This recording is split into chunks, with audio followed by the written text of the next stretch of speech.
ปราบให้ดับสูญจากแดนลาวก้าวขึ้นไปกำลังไฟปืนใหญ่พวกเขานำเอาแปลวไฟไปเผาไหม้โปรดคลายพวกมารผสมผสานทหารลาบเฮาบุกตีบ่อนได้มีศัตรูเฮาเดินไป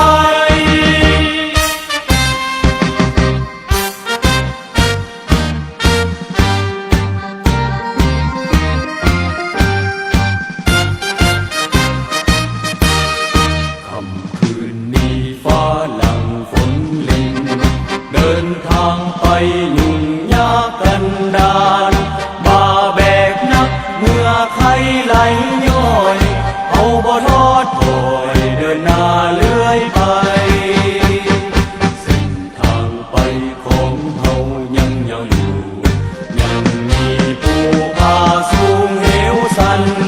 บ่วาดวันบุกหน้าสหาย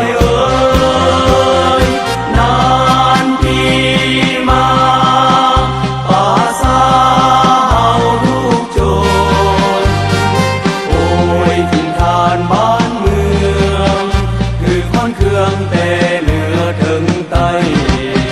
เสียงเพลงของแก่แค้นปมดังปวดเฟือง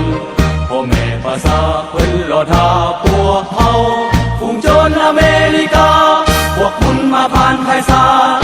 เฮาต้องปราบให้ดับสูญจากแดนลาวก้าวขึ้นไปกำลังไฟปืนใหญ่พวกเขานำเอาแปลวไฟไปเผาไหม้โปรดคลายพวกมาร